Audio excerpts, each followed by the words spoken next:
Hello and welcome to The Rings of Power is Good, actually, episode 4 with Quincy and Nadia. Nadia, how are you? I'm good. I'm back. I'm wearing my little Melion sigil because she's the best.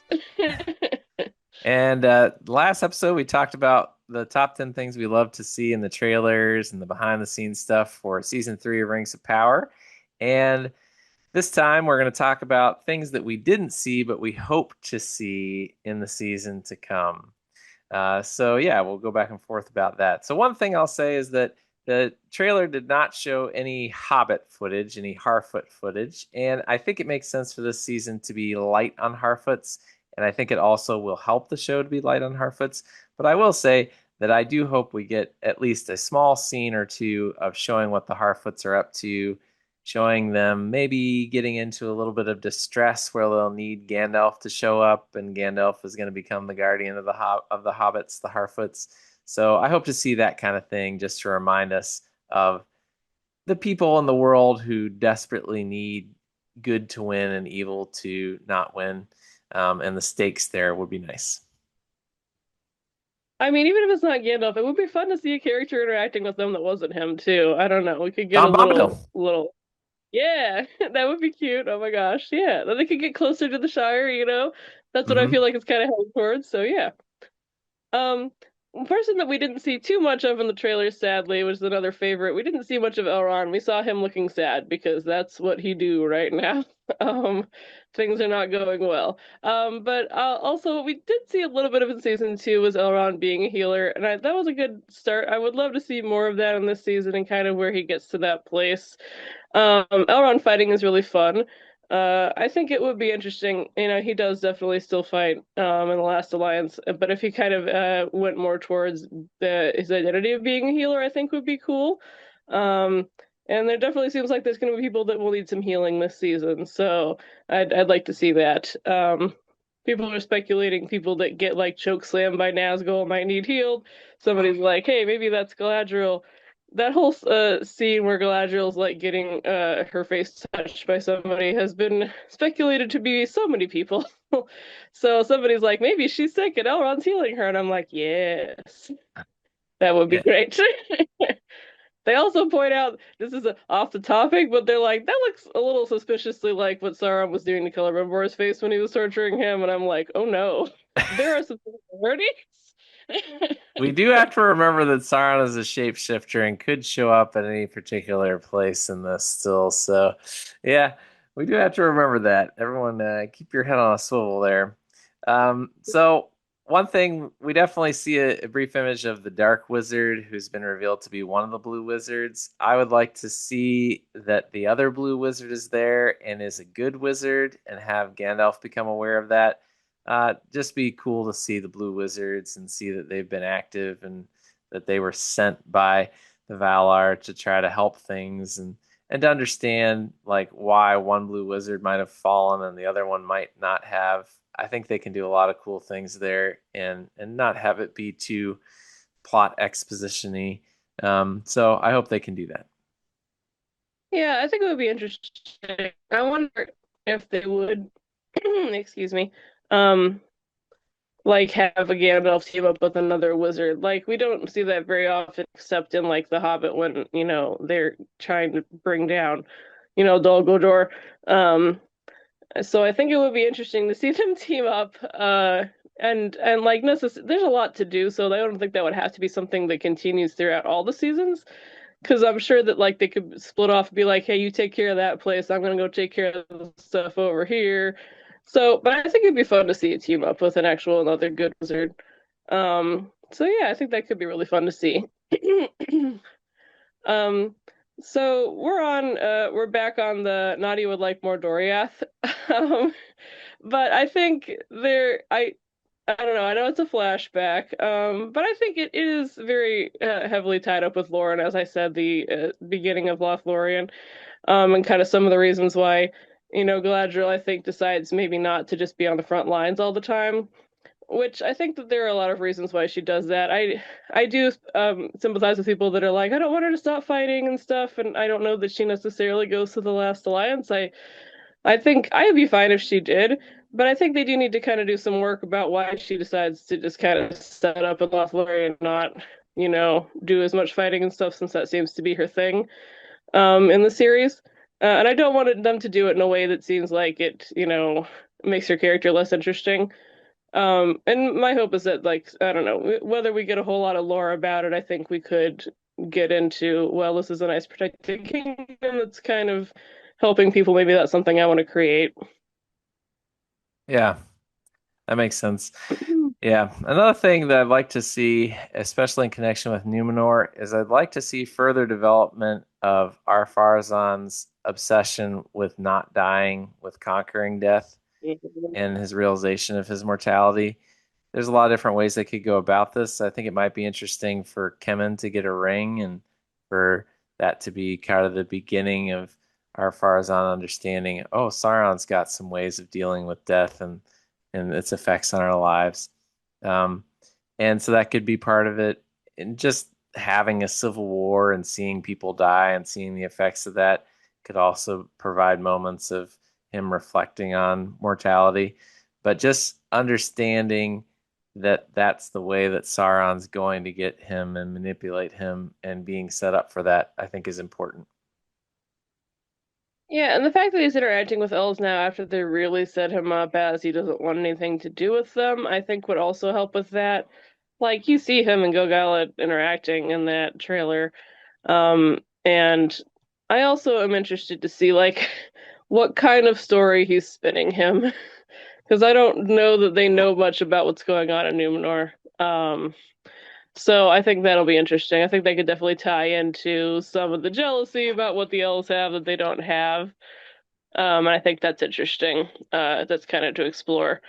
Kind of going off of that and kind of back on my Elrond kick. But I think it's interesting to. I would love to if he was in Numenor. I'm not sure that he is in that shot. Sometimes people speculate that he is, but he has so much interesting history tied up with Numenor, and they've kind of referred to it a couple times where his brother is the one that founded it. They have the giant statue of his dad in Numenor. Um, much as we hate to see poor Elrond in pain, he seems to be doomed to that. He just kind of goes back there, and I think it would be interesting to see how he's reacting to what's happening in Numenor, which is very sad. But maybe he's happy to see like Elendil and some people that are actually still holding to the original beliefs there. But I would love to see more of Elrond's kind of reaction to Numenor and what's going on with that. Yeah. Something that I do think that we will see and did see little pieces of in the trailer, but I'm very excited about is just kind of the more of the insides of Barad-dûr of the, Yeah. you know, you've seen this huge tower, of course, really well presented in Lord of the Rings movies. But you're always kind of wondering like what's going on in there and what kind of terrible or awful or awe-inspiring things might you see if you went in. So I think it'd be cool to be able to go in and especially to see, as it appears that we do, Sauron's throne room where Sauron is, and how the Nazgul talks about like being laid bare before the lidless eye, like that whole experience of coming into Sauron's presence and his overwhelming will and cruelty. That'll be pretty cool to see, I think, if they can bring that about. Yeah, they're talking about like maybe the geography is a little fuzzy, but they're like maybe he has like a connecting place to go over to Mount Doom. Or I wonder if this is, I don't know. So somebody talked about that, and I'm not sure that that's in the trailer or the information we've seen so far, because I'm not sure that would make sense geography wise, but maybe. So yeah, to kind of see how he gets from there to his foraging. They had some pictures of his throne too, and he has like melted down elf helmets that he's nabbed as part of his throne, and I'm like, yeah. Um, That seems very just cute. appropriate. Yeah, Sauron is definitely in his goth era, and I'm here for it. He has his dark hair and like his armor, um, and his giant pet fell beast. So yeah, possibly relation to that. We saw a little bit, but I think we all want to know what the heck Celeborn was up to besides DJing all those years. Um, So yeah, possibly DJing down in Barringer. I'm not. Was he captured by Sauron? He certainly seems to have been held captive by someone at some point here. Yeah, and who can Uh, hold him captive besides Sauron? That's a good question. yeah. I'm like, also, so did Sauron just know he was alive the entire time? I mean, bro, to just, Seems it opens possible. up a lot of interesting questions. It's troubling if that is the case, which I mean it should be. Yeah. So it seems like he was nabbed during like the War of Wrath, I guess. I might be mixing up my wars here. Um, No, but you're right. yeah, and kind of held, oh yeah, kind of held captive for forever. And I don't know, yes, he is powerful, but as we see with like Finrod, like Sauron can hold people captive if he gets them in the right spot. He definitely hold people in the dungeon for forever. Um, but yeah, I'm interested in that. I think that yeah, there's some interesting stories about elves being held captive for forever if we look at Finrod or Maedhros and just not having a good time. Whether it's Sauron or Morgoth, and I think that's very fair that that happen. It does seem like a very long time, but yeah, just to know if it was because that's that's unfortunate. Yeah. Yeah, or whether he just didn't know. He's like, well, there's a random dungeon. I'm not sure who he is, but let's keep him down.